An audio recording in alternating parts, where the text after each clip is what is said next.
스트리밍에 대한 산업은 성숙기에 도래하고 있다. 이미 재무적 상태가 한계에 도래했기 때문에 수익을 포기해가지고 이용료를 낮출 수 있다라고 하는 수준을 지났습니다. 미디어라는 게 사실은 그렇게 돈이 되는 비즈니스가 아니라는 게 좀 확인된 지점이 1차로 있어요.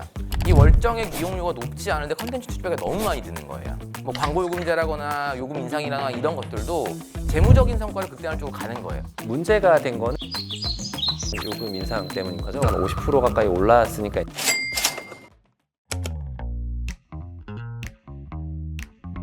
지금 전체적으로 국내를 포함해서 이런 스트리밍에 대한 산업은 성숙기에 도래하고 있다. 소위 말하는 이제 글로벌 탑 7의 어떤 가입자 수를 이제 작년 3분기 기준으로 말씀을 드리면 한 6억 4천만 명 정도 됩니다. 그래서 넷플릭스 같은 경우에는 이제 2023년 3분기에 2억 4,700만 명 정도, 디즈니 같은 경우에는 이제 2억 2,400만 명, 그다음에 이제 워너브라더스 디스커버리 같은 경우에는 9,500만 명, 파라마운트 같은 경우에는 한 7,300만 명 정도 하고 있고요. 23년에 한 그 정도 유지를 하면서 크게 증가는 안 하고 있어요. 구독을 하실 수 있는 분들은 대부분 구독을 하고 있는 것 같아요. 그래서 지금 평균적으로 연 2, 3% 정도의 성장률을 보이고 있다는 거고, 폭발적인 성장은 이제 멈췄다.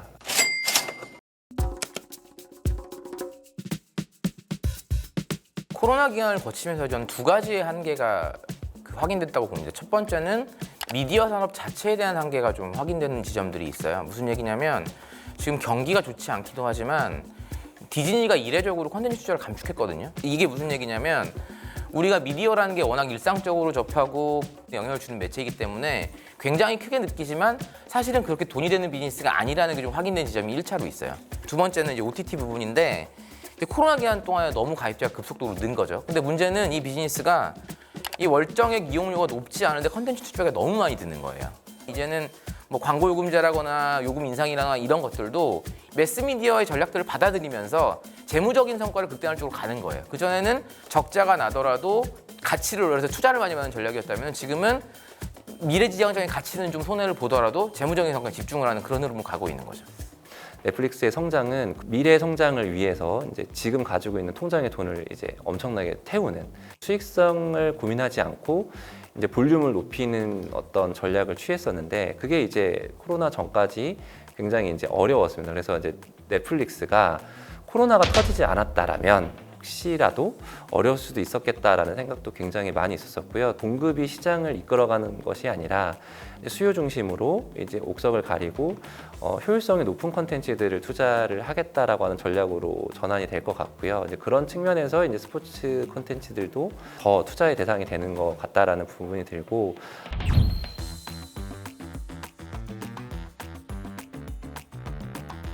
스포츠 콘텐츠의 장점들을 비즈니스적으로 높게 평가하고 있는 것은 아닌가라는 부분들을 좀 말씀드릴 수 있을 것 같고요.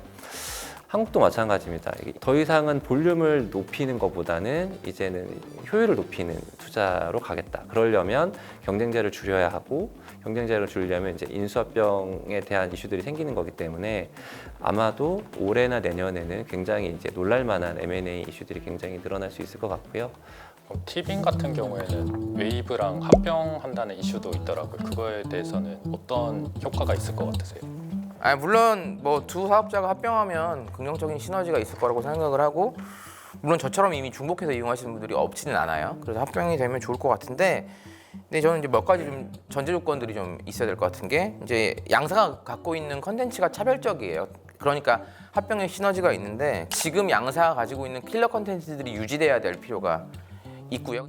또 한편으로는 그런 컨텐츠 제작을 줄임으로써, 이제 비용을 줄임으로써 이제 운영에 대한 효율성을 확보하는 전략일 수도 있겠다. 중복 가입자에 대한 부분들이 이제 이야기가 될 수밖에 없는데, 두 사업자가 합쳐가지고 뭐 MAU가 한 900만에서 1000만을 기대한다라고는 하지만 이제 중복 구독자 수가 꽤 되기 때문에 700~800만 수준의 MAU를 유지하려고 그런 많은 비용을 들이는 것이 맞는가라고 하는 부분들도 우려하는 사항이고, 또 시너지적인 측면에서도 새로운 브랜드를 만들 것인지 그런 것들을 치밀하게 설계하지 않으면 오히려 쿠팡 플레이에 비해서 또 합병에 대한 플랫폼이 경쟁력이 없을 수도 있기 때문에 지금 M&A 협상도 좀 진척이 더딘 것 같기는 해요.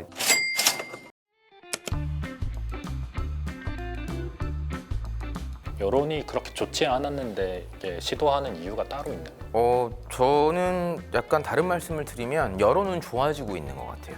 왜냐하면 이게 OTT 생태계의 가장 특성이 플랫폼별로 다른 컨텐츠를 제공하잖아요. 근데 그럼 이용자들이 가장 큰 유의는 재밌는 거 보고 싶은 건데 광고 요금제 때문에 싸게 여러 개 볼 수 있으면 좋은 거죠. 그래서 실제로 국내외 여러 가지 조사 결과를 보시면 여론은 계속 좋아지고 있습니다. 오히려 싸게 볼 수 있어서 좋아요. 그럼요. 예.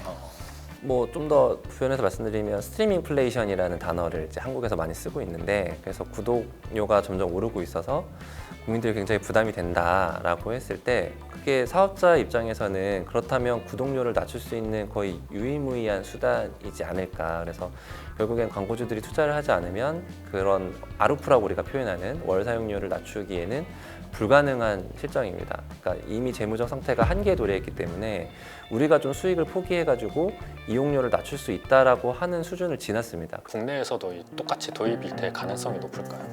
저는 좀 제한적일 것 같아요. 모든 플랫폼 사업자들이 다 광고 요금제를 도입할 수는 없을 것 같고요. 일단 광고의 영업력이 있고 그만큼의 컨텐츠를 지속적으로 공급할 수 있는 일부 사업자, 티빙이나 웨이브 정도가 아니면 광고 요금제를 국내 OTT에서는 좀 도입하기가 어려울 것 같고요. 사실은 넷플릭스는 그러니까 그냥 한 게 아니에요. 그러니까 IR을 보시면 계속적으로 약간 예고를 했던 부분들이 있고 준비도 많이 했는데, 사실은 뭐 우리나라 같은 경우는 지금은 좀 예단하기가 어렵죠.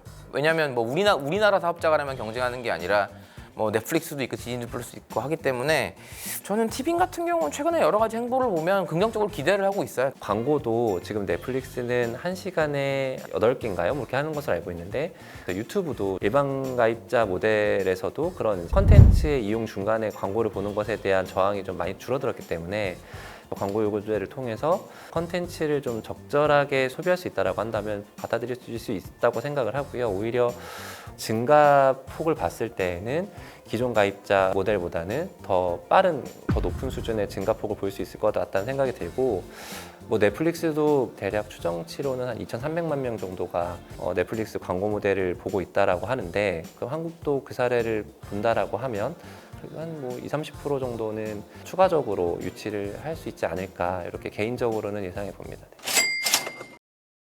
뭐 가장 큰 거는 제작비가 인상이 되는 거죠. 그래서 컨텐츠 제작비가 굉장히 크게 인상이 되고, 근데 그 원인으로는 넷플릭스라든지 티빙 같은 이제 좀 메이저 플랫폼에게 공급할 수 있는 제작사나 창작자의 숫자가 굉장히 제한되어 있습니다. 그래서 뭐 소위 말해서 이제 제작을 주문을 할 때 공급이 수요를 넘어서기 때문에 당연히 가격이 오를 수밖에 없고요. 이용자들도 굉장히 불만을 많이 말씀해 주시지만 아직까지는 그 인상된 수준의 비용을 감당할 수 있다라고 판단을 하시기 때문에 이용자가 빠지지 않고 있는 거거든요. 그래서 당분간은 아주 큰 폭은 아니겠지만 이용료가 좀 올라가지 않을까, 이렇게 예상이 됩니다. 네.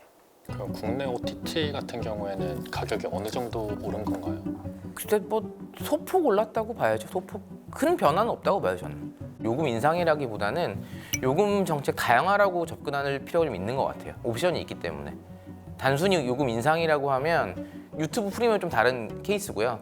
문제가 된 거는 이제 유튜브 프리미엄 요금 인상 때문인 거죠. 원래 한 10,000원대 초반 1,450원 뭐 이랬었는데 이게 한 14,900원, 그래서 한 50% 가까이 올랐으니까 이제 이것 때문에 이용자들이 분노를 하게 된 건데, 그러니까 컨텐츠를 유통함에 있어서 굉장히 생각보다는 기술적 비용이 많이 듭니다. 그러니까 컨텐츠를 수급하는 비용뿐만 아니라 안정적이고 좋은 품질로 공급을 하기 위해서 돈이 많이 들어가는데, 이제 그 재무적인 이슈가 굉장히 큽니다. 그래서 지금 국내 OTT들도 문제가 되는 것이 영업 손실을 지속적으로 하고 있는데, 이런 영업 손실을 해소하기 위해서는 요금을 올릴 수밖에 없는 구조인 거고요. 사실은 그렇거든요. 이게 예측됐던 일이에요. 하나 예로 들어드리면 넷플릭스 이펙트라는 책인데 아마 원서는 2014년쯤 나왔을 것 같은데, 거기 보면 그때 당시에 이제 미국에서는 지상파 텔레비전을 네트워크라고 많이 하거든요. 그래서 넷플릭스가 이미 새로운 형태의 네트워크가 되고 있다라는 평가가 있었는데, 이건 자연스러운 흐름 같아요. 왜냐하면 이게 예를 들면 저희가 이제 OTT가 많이 주목을 받으니까 OTT가 레거시화 된다고 얘기하지만 레거시 플랫폼들도 OTT 전략을 많이 따라하고 있거든요. 그 투자에 대한 보조를 어떻게 받을 것이냐에 대한 고민이 많았고 전통적인 유료 방송의 어떤 비즈니스 모델들을 많이 참고를 했을 거고 이게 그러니까 OTT가 레가시화된다라는 표현보다는 이런 다양한 비즈니스 전략이 좀 융합되고 있다라고 생각을 하시면 좋을 것 같고요. 한 2020년부터 2024년까지 영상 시장이 겪었던 변화가 굉장히 큰 변화예요. 왜냐하면 그 코로나라는 변수도 있었고 OTT라는 매체가 급격히 활성화되는 것도 있었고 근데 이제 지금을 보면 저는 적어도 당분간은 그 정도급의 변화는 안 일어날 것 같아요. 지금은 뭐 OTT랑 레거시랑 구분해서 차별성을 어떻게 확보할까 이런 고민은 크게 의미 있는 것 같지는 않고 지금 자신이 처해 있는 상황과 맥락에서 어떤 상상력을 발휘해야 되느냐라는 것들을 좀 종합적으로 고민해야 할 때다라는 정도로 저는 마무리를 하겠습니다. 예. 특히 한국 미디어 산업의 특성상 버티는 자, 그러니까 살아남은 자가 승리하는 구조이기 때문에 되게 힘든 시기를 지금 지나고 계신 사업자분들은 버티시라라는 좀 제안을 드리고 정부는 규제하고 싶은 욕망을 좀 참아주십사 하는 바람이 있습니다. 그래서 그런 부분들이 어우러져야 성장과 지속성을 유지할 수 있다 이렇게 말씀드리면서 마무리하겠습니다.